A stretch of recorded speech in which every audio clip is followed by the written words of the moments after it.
Welcome to The Hypnotist, the show that gives you inside access to cutting-edge hypnosis with real clients facing genuine issues. Brought to you by the hypnotherapist demanded by celebrities, CEOs, and even royalty, Adam Cox. These recordings took place live from Adam's clinic in London's world-famous Harley Street. This podcast features powerful hypnosis, so do not listen while driving or operating machinery. This recording is not suitable for those with epilepsy or severe mental health issues. So, get yourself comfortable and enjoy today's episode of The Hypnotist. Hi, it's Adam here, and in today's episode of The Hypnotist, you're going to be listening to a weight loss hypnosis session for a client that wanted to lose weight and wanted to get back to, let's say, previous personal best when they felt good in their own body, they felt comfortable in their own clothes. And what you're going to hear in this hypnosis session is a metaphor of climbing a mountain for two reasons. One, a mountain is a symbol of a challenge. People don't climb mountains for the fun of climbing a mountain. It's the accomplishment of doing something difficult that makes it appealing. And weight loss is not meant to be easy. It is easy to gain weight and relatively difficult to lose weight. And that's partly down to the biology of what happens when you gain weight. There is no limit on how much weight you can gain, really, because every excess calorie, if you have high insulin levels, could lead to gaining weight. But you need to be in a calorie deficit and with low insulin to train your body to burn body fat. Generally, there's a lag time and various other things. So the mountain represents a challenge, but it also has stages. And quite often when you're climbing a big mountain, you don't do it in one day. There's kind of levels to it. Everest is a good example. It has a base camp. So what you're going to hear in this is that there's almost 4 milestones for this particular client that represent different personal bests. And it is easier to have the goal of breaking it down into mini milestones than attempting to get back to your target weight in one go. So for this particular client, they had a weight that has been the lowest in the last year, and then the lowest in the last 5 years, and then the lowest in the last decade or so, and then the actual weight where they wanted to be, and they haven't been this weight for about 25 years.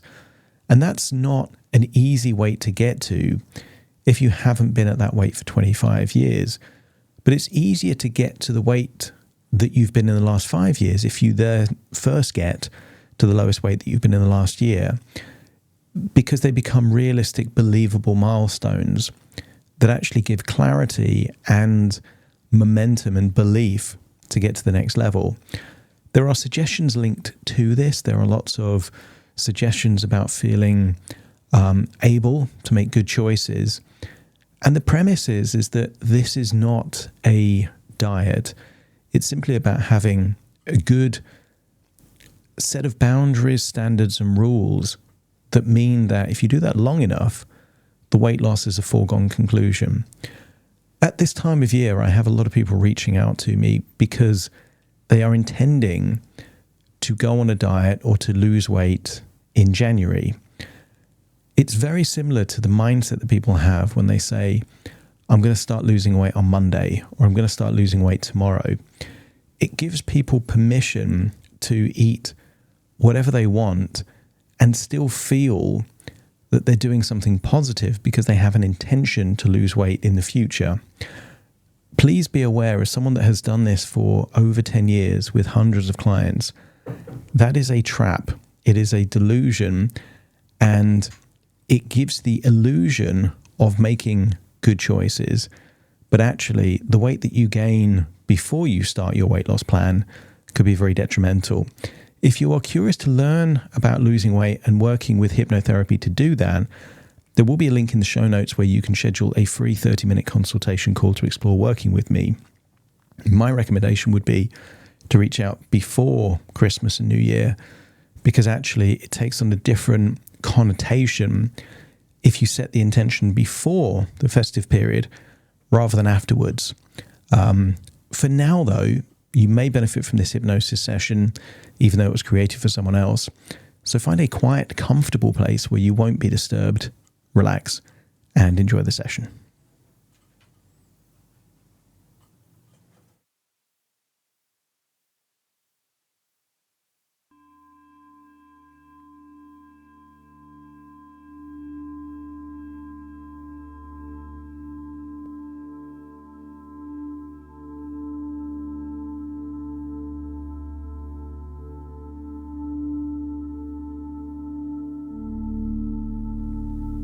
Take a deep breath in.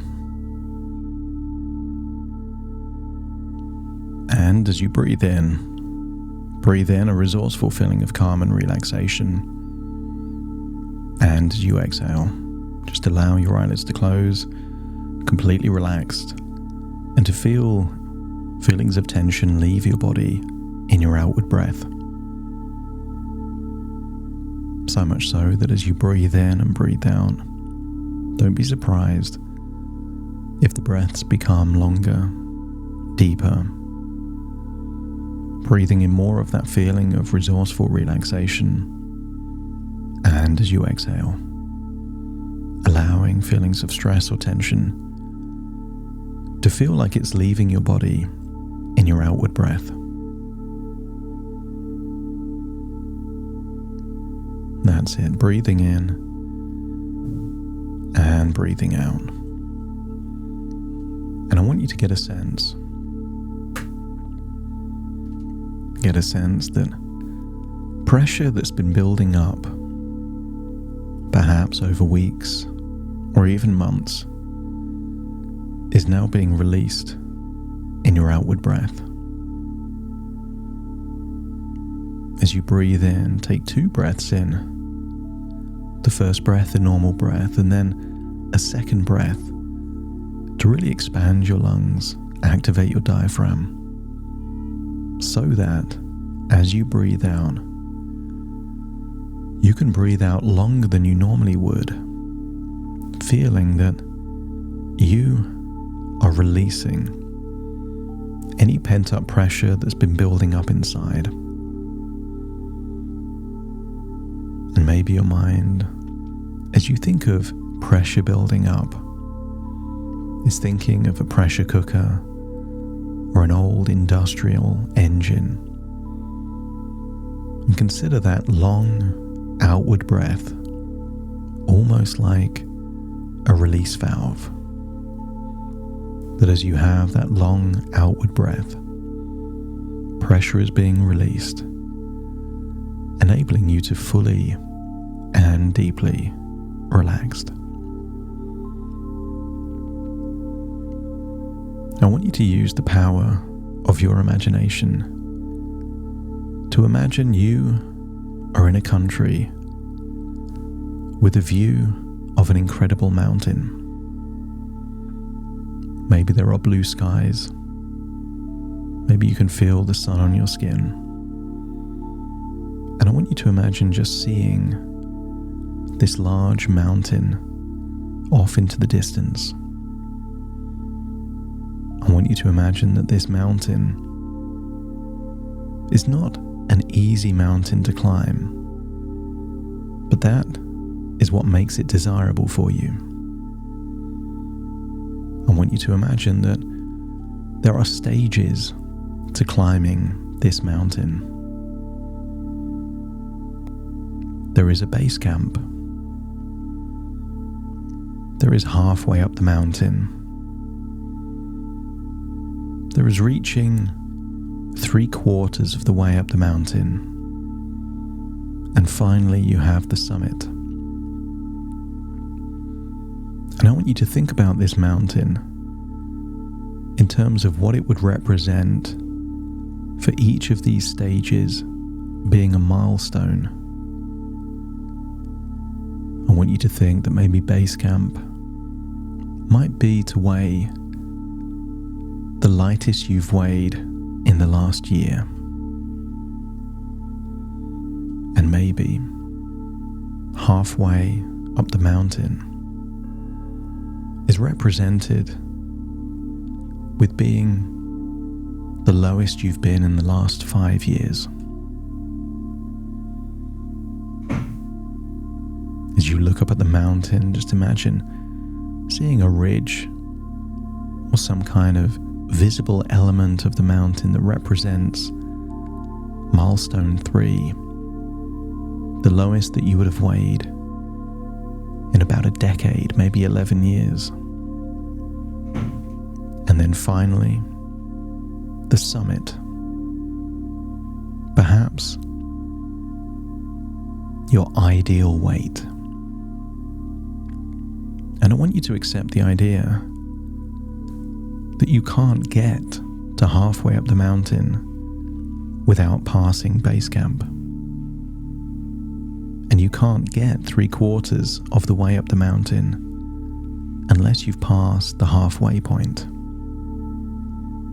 Therefore, you're still climbing the same mountain, but each stage represents success.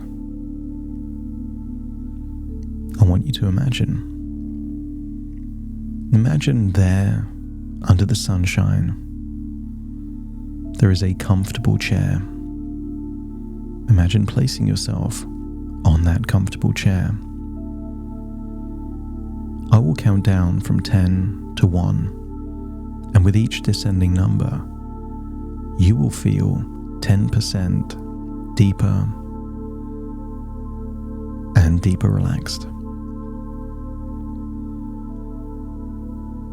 This chair doesn't even belong in this place with views of a mountain, and yet here it is, this comfortable chair, perhaps a reclining chair, there out in nature, breathing in the fresh air, and place yourself on that chair.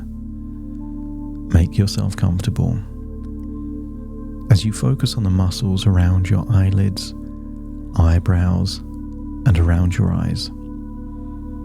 As you take a deep breath in, just imagine 10, that the muscles around your eyes are releasing any and all tension.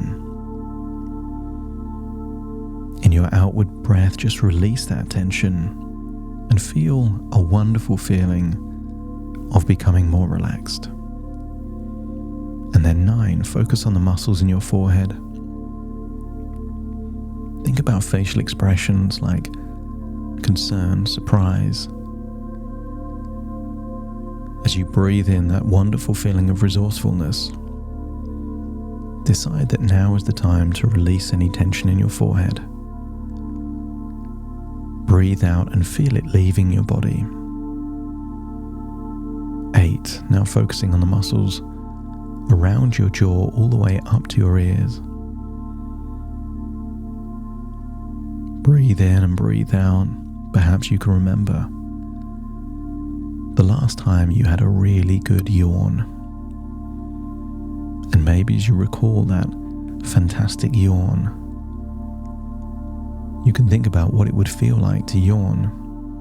And you don't need to yawn right now to feel how good it would feel to imagine yawning as you loosen the muscles around your jaw, feeling deeper and deeper relaxed. That's it. 8 goes to 7. Now focus on the muscles in your neck and your shoulders, still there on that chair out in nature, still seeing the mountain off into the distance. Breathing in and breathing out, and just release that tension, that stress around your neck and your shoulders. Feeling deeper and deeper relaxed, and feel 7 going to 6. That relaxation extends down your arm, all the way down to the tips of your fingers. I want you to feel your entire arm, from your shoulder to your bicep to your forearm to your fingers, releasing that tension now. So your arms can feel limp, loose, and heavy. That's it. As you breathe in, focus on your nostrils, your windpipe, your chest, and your lungs, feeling that breathing is becoming easier now, feeling more and more deeply relaxed, as that 5 enables your internal organs to also relax. Feel your heart relaxing, lungs relax, stomach, even your diaphragm all the way down into your gut, relaxing now. 5 goes to 4, 10% deeper and deeper relaxed. Any anxiety, any tightness in your gut, feel that being released now. 3 going into your legs. Legs feeling limp, loose, heavy, almost like your legs are like your arms, like a puppet with no strings. Limp, loose, heavy, that's it. Deeply relaxed now. 3 goes to 2. Feel any muscles in your calf, down into your ankles, releasing any tension. Even allow your toes to relax. 2 goes to 1. And I want you to imagine what it would feel like to drift off to sleep there in that chair, not actually sleep, just imagine what it would be like to sleep in such a relaxed way that you can dream that you're making your way to climb the mountain. I want you to think of what kind of subtle changes, call them standards, rules, or just new choices that you're willing to do long enough for them to be part of who you are. And perhaps one of those rules is that you don't need to snack in the evenings anymore. That if snacking in the evening is because you're bored, you can find something else to do. And if it's because you're feeling overwhelmed or stressed, then actually breathing in and breathing out, especially outside, maybe going for a walk, would help you deal with that emotion better than food would anyway. When you eat to deal with an emotion, the benefits last about 5 minutes. When you go for a walk to deal with an emotion, the benefits last for hours. And just imagine making that change. No other change. Just that on a regular day.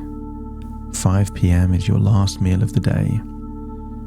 And any hunger you feel after that point is music to your ears, because it means you are training your body to seek out energy stored in your body fat cells. That one of the best things you can do is to fall asleep while hungry, knowing that while you sleep, your body is going to be diligently feeding on your body fat cells to give you energy. Breathing in and breathing out, and feel that you've made it to base camp. And I want you to imagine there are scales at base camp. Imagine standing on the scales and seeing that it says 94.9 kilograms, and feel a sense of pride and satisfaction as you feel how you would feel to be your lowest weight in the last year. I want you to feel that this doesn't feel like a finishing line, just base camp for the next leg of your journey. And I want you to imagine what it would be like, perhaps, to reduce the amount of refined carbohydrates you have in your meals. You're still having breakfast, lunch, and dinner. You're still enjoying eating in that window.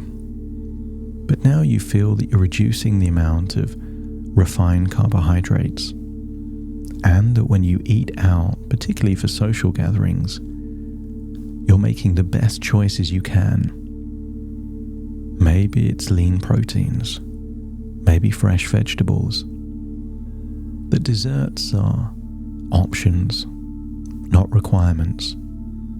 Maybe imagine drinking more water as the main drink with your meal, and feel a wonderful sense of pride that you are becoming the ideal version of you. And imagine doing that for several weeks, not just once or twice, but becoming consistent, almost like it's a standard, a silly rule, just a way that you do things. And then imagine arriving at milestone 2 on the mountain.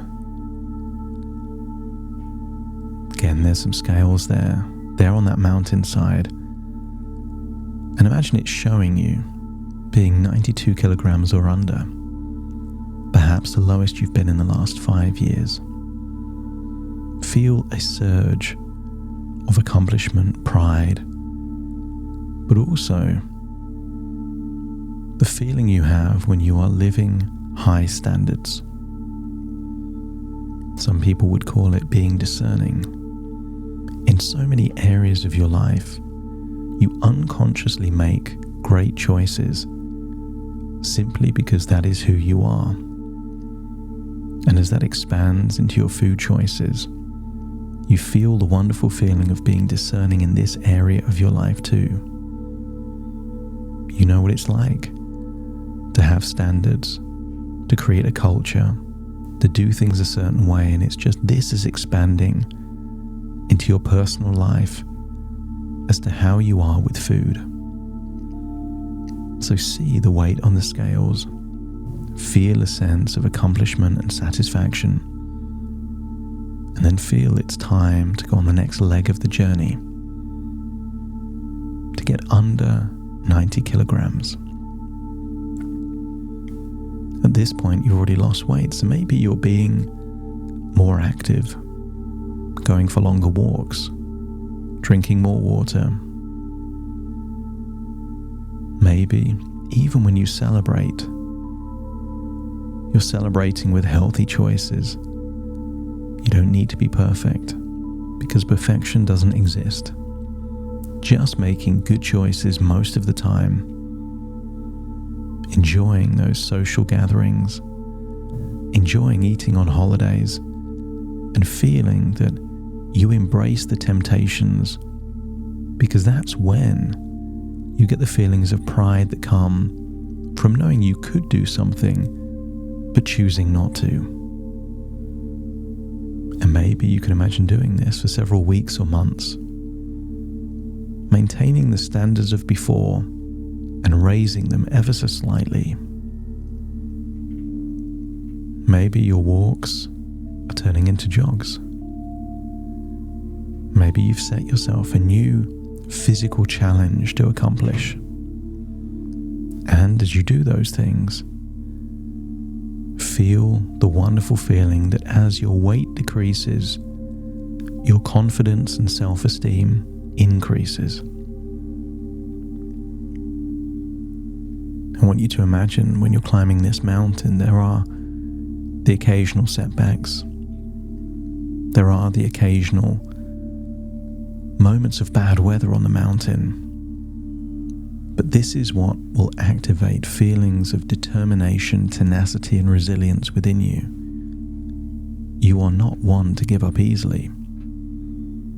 The setbacks are simply setbacks, not permission to slide all the way down the mountain, but an opportunity to reflect, to consider, to pick yourself back up and continue on your journey. Breathe in and breathe out and feel you've made it to milestone 3, 3/4 of the way up the mountain. The scales are there, and see the weight, the lowest you've been in over a decade. That by having high fiber, high protein food, by having your last meal of the day fairly early, you have trained your body to burn fat. Your body now knows it can take energy from your body fat cells whenever it needs it. You have no desire for refined carbohydrates and excessive processed foods. You enjoy healthy, natural foods. Eat them slowly. Enjoy them. And notice there is one final leg of your challenge, and you can see the summit. And the fact that it's not easy is what makes it most appealing for you. Imagine how good you would feel being the slimmest and healthiest you've been in perhaps 25 years. And part of climbing this mountain is making the adjustment that these things that you've been doing don't require discipline anymore. These are just your standards. These are just who you are and what you do. That you are building a culture within yourself. That setbacks are just blips, things you learn from. There is no failure, only feedback. That nothing will stop you reaching the top of this mountain. Breathing in and breathing out, and feel that steady progress is being made. You enjoy those evening walks. You have many different ways of dealing with overwhelm and stress, intense emotions that have nothing to do with food. You enjoy those holidays or big weekend gatherings, because in order to build high standards, the standards need to be tested. There is a big difference between choosing and feeling a compulsion. Any unhealthy choices you're making are a choice. And as you continue to make those healthy choices, feel yourself climbing the mountain until finally you reach the summit. And at the summit, I want you to imagine is a full-length mirror. I want you to imagine what you will look like when you get to 85 kilograms. See yourself looking healthy, confident, high self-esteem, but a sense of accomplishment. And realize that the summit of this mountain was not the finishing line. This is the foundation. The bigger test is to maintain everything that you've earned and built. Sometimes cultures can be established and then lost. But I want you to feel that because you've built this, you've earned it, you want to protect it.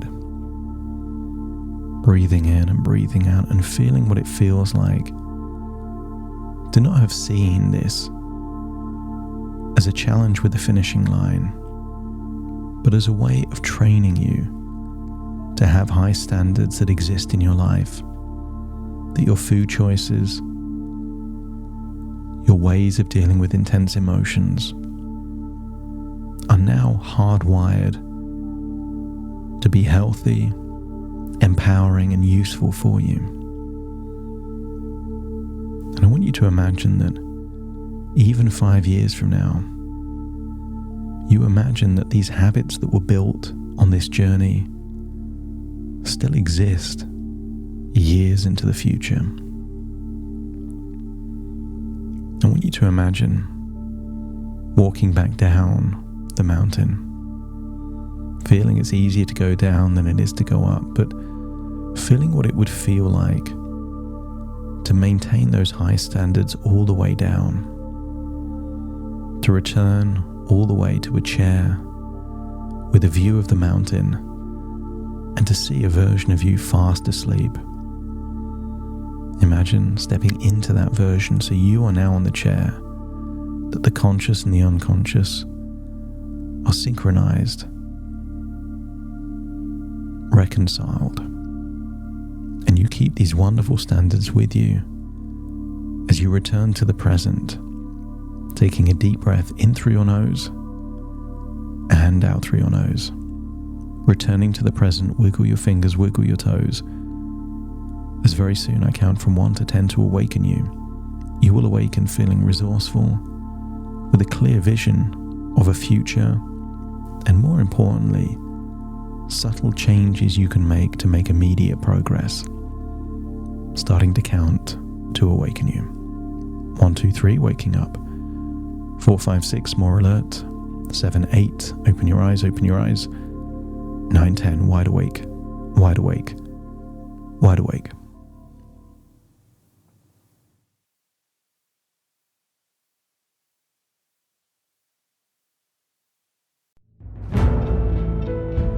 Thank you for listening to The Hypnotist with Adam Cox, the show that gives you inside access to cutting-edge hypnosis with real clients facing genuine issues. To automatically receive the latest episodes, please subscribe. If you'd like to support the show, please share this episode with just one friend you think it could help. And if this episode helped you, please leave us a 5-star review.